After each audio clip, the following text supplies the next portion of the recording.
E aí, pessoal? Hoje nós vamos conversar um pouco sobre o que são os protocolos de endereçamento IPv4 e IPv6.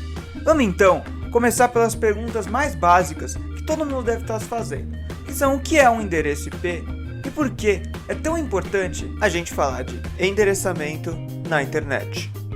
Bom, IP é uma sigla para Internet Protocol, ou, se levarmos para o português, Protocolo de Internet. E ele é um protocolo de endereçamento que atribui valores numéricos, conhecidos como endereços IP, para todos os dispositivos que estiverem conectados à rede. Peraí, mas isso pode estar ficando muito abstrato. Então, para a gente entender melhor como funciona o endereçamento IP, vamos fazer uma analogia com algo muito presente no nosso dia a dia, que são os correios. Para isso, vamos pensar assim: quando um carteiro quer entregar uma correspondência em algum lugar, do que ele precisa para saber onde ele vai entregar essa correspondência? É exatamente isso que você está pensando, do endereço de entrega. Vamos agora trazer essa analogia, por exemplo, em que temos dois dispositivos conectados à rede, em que um quer enviar pacotes de dados para o outro. O que esse dispositivo precisa para que esses pacotes cheguem ao local certo? Ele precisa de um endereço, certo? Então, no mundo da internet, este é o endereço IP. Legal! Agora que já entendemos bem o que é o endereço IP e por que ele é tão importante, vamos falar sobre a quarta versão do protocolo de endereçamento IP, ou, se você preferir, IPv4. A primeira característica do IPv4 é que ele é o mais comum de ser encontrado em dispositivos da internet hoje. Além disso, o endereçamento do IPv4 é feito a partir de números de 32 bits. Tá, mas o que isso significa? Um número de 32 bits é um número binário que contém 32 posições, como esse que vemos aí na tela. Ou seja, é simplesmente um número de 32 algarismos que podem ser 0 ou 1. Este número de bits nos fornece até 4.294.967.296 endereços diferentes.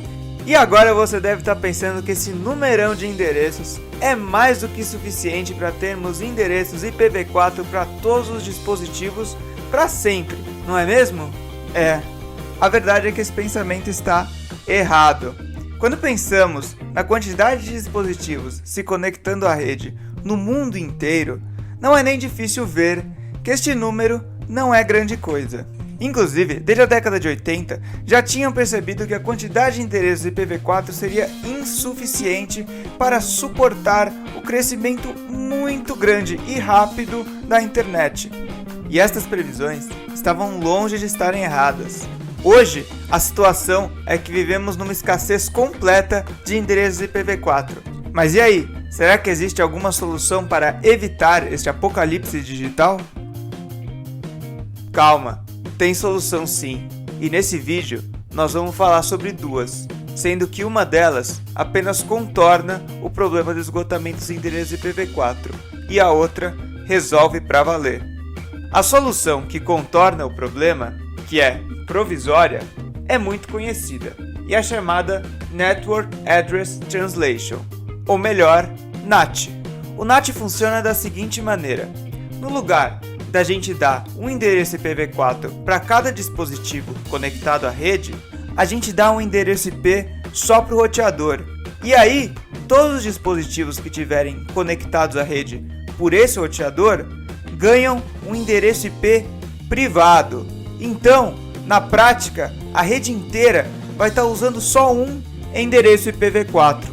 Voltando então um pouco para aquela analogia dos endereços residenciais, usar um roteador com NAT seria como trocar uma casa capaz de abrigar somente uma família para um edifício capaz de abrigar uma quantidade muito maior de famílias usando o mesmo endereço residencial. Nessa analogia, as famílias seriam os dispositivos conectados à rede e o endereço residencial seria o endereço IP. Legal, mas como eu comentei, isso não resolve completamente o problema.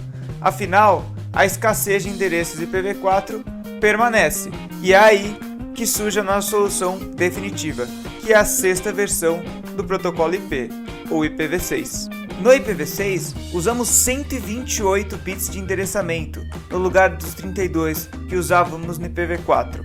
Mas aí vocês devem estar se perguntando, será que este número de bits é suficiente para endereçarmos os nossos dispositivos sem precisarmos nos preocupar mais com o esgotamento de endereços? A resposta é sim. O endereçamento de 128 bits é capaz de endereçar mais de 340 decilhões de endereços. Para a gente entender como esse número é muito grande, vamos pensar assim: se a gente resolvesse dar um endereço de IPv6 para cada grão de areia do mundo, nós poderíamos tranquilamente.